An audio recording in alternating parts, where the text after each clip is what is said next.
What's going on, YouTube? Here is the video that I've been meaning to make for a long time, and it is my honest opinion of owning a RX7. Now, I recorded this video a few days ago, but it was a windy day, audio was cutting in and out, so that's why I'm doing a voiceover. So, to start, this is my 94 RX7. It is imported from Japan and it is a Type R. The US equivalent would be an R2. So it's relatively bare bones. It's known as the lightweight model. It's got the dual oil coolers, no sunroof. The RX-7 has always been a halo car for me. I grew up during the 90s Japanese muscle car era. So when you talk about the Supra NSX, the RX-7 is right there. I also feel that it is probably one of the best looking cars ever. It's timeless, it's classic, it's a Japanese Corvette in my mind, and that is what always drew me to this car. So now the main point of this video is to give my honest opinion of owning an RX-7. It's not that bad.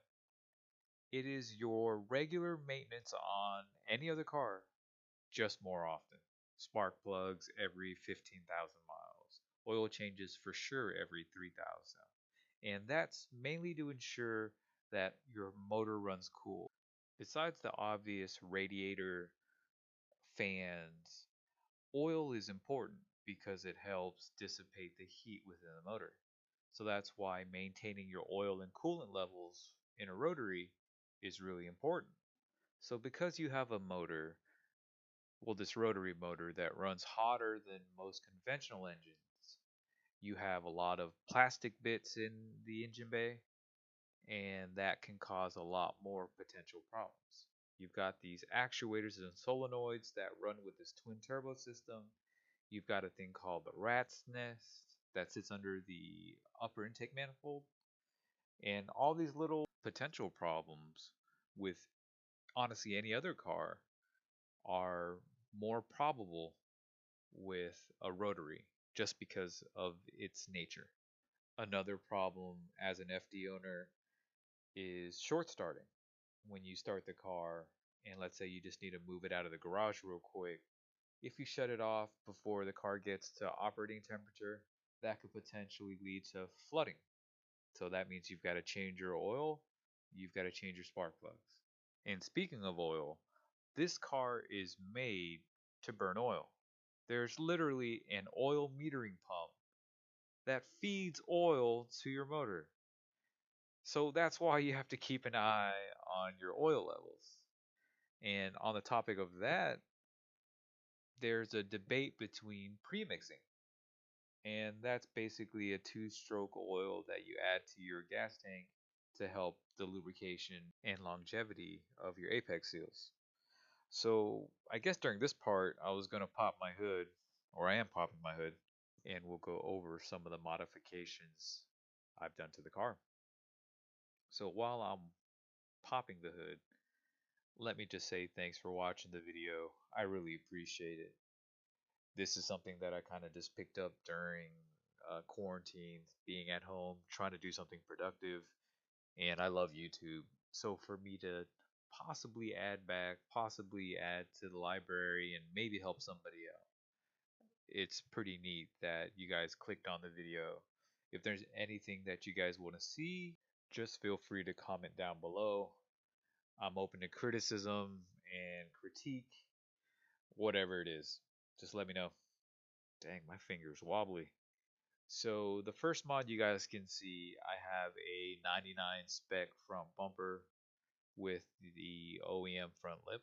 You can tell that's an OEM bumper because of the license plate bulge. Next you can see I have Mazda Speed side skirts. I like them from certain angles, but it's a little bulky. I tried to remove them, but with all the adhesive on the backside, it actually removed some of the paint, so that's just going to stay for now. I've got Work XD9s. They're 18 by 8, 18 by 9 in the rear. They are the Work Metal Buff, and they look good in person, but maybe a little too flashy for me. We'll see. Greddy dual intakes, Greddy standard mount intercooler with piping, and the Greddy elbow. Common problem with the RX7s, headlight covers fly off. They get brittle and old and they fly off. Those are new OEM ones. I've got a Greddy Type S blow-off valve, very age appropriate for the vehicle. Insert clip now.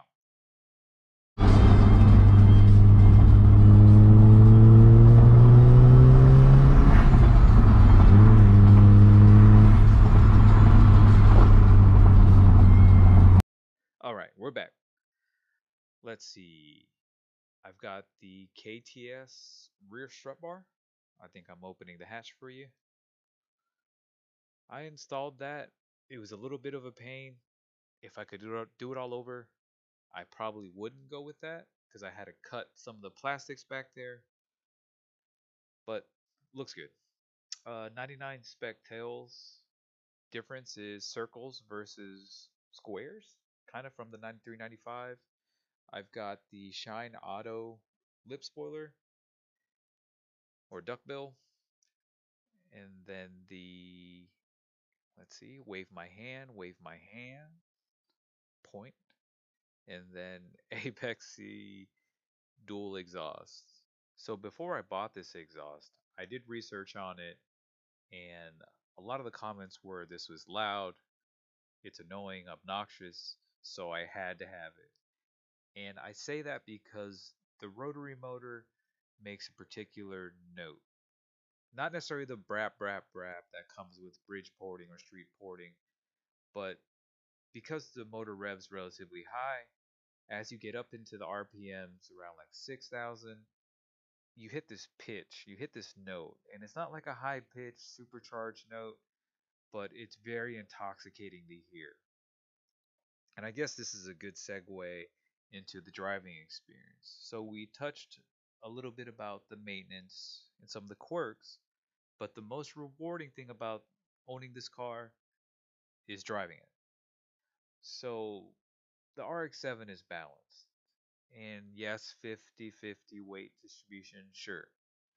But I think with the power plant, how it puts its power down, it truly is balanced. Rotary motors by design are made to rev high and run smooth. So imagine yourself going down the road in a regular car and you mash the gas. Your steering wheel is going to shake a little bit. You're going to get some feedback from the car. And part of that is due to your engine vibration. Because of the rotary and the way it runs so smooth, the feedback you do get is mainly from the road. So your senses are more in tune. And because the RX-7 can connect the driver to the road, I think that's what makes this car so great. I'm sorry if I can't convey my emotions or my thoughts very well, but that's the only way I can really speak it. So if you ever get the chance to drive one, do it. It's not like it's going to be some kind of come to Jesus moment or life changing event, but it's really neat. It's different. An RX-7 is an iconic nameplate. For me, I've explained it before, this is a Halo car. Hasn't let me down. It is everything I expected it to be. And it is something to experience, given the opportunity. Don't go out of your way. Don't go buy one just to drive it once and then tell me that I'm an asshole for being wrong. But totally neat. Really cool experience. So right now, I think the security guard is about to pull up, and I thought he was gonna kick me out, but he saw my car, wanted to swing by and talk. He's from Trinidad. He has an RX-8.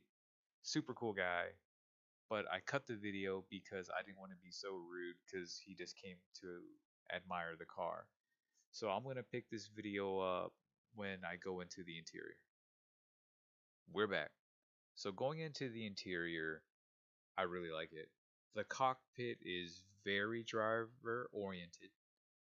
Even though it's from the 90s plastic era, I think the design and the layout is actually really nice.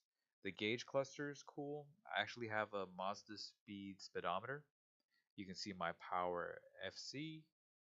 I've got a B&M short shifter with a perm shift knob. Um, I'm really stroking that dash. Okay, I was talking about how those gauges were originally mounted on the dash from Japan. So I moved everything back, got gauge pods, but there's a Greddy boost gauge and a Greddy oil and water temp. The seats were not originally leather. They One side was cloth, the other side was a Bride racing seat. I met a guy from up north. Big shout out to Twan. He gave me a hell of a deal on a pair of leather seats. I'm kind of chunky, so I couldn't fit in the Bride seat. So he made the car more enjoyable just by having OEM seats. I've got a 99 e-brake handle, and you can see in the back there is the cooling fan controller. Oh, the guy came back. He wanted to show me like a Mazda Metallic or something like that, or 280C. So I'm gonna end the video here. I just wanted to say thank you for watching, and to recap, my opinions about owning an FD is more positive than negative. It depends on your personality and how much work you want to put into the car. And really, maybe I'm doing some overkill.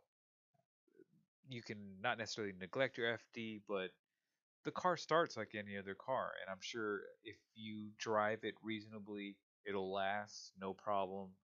But again, it I know that by nature this car requires a little more attention, and I'm willing to put that in. Now, when it comes time to rebuild, will I swap? That's for another video. But thank you again for watching. You guys have a good one. Good luck.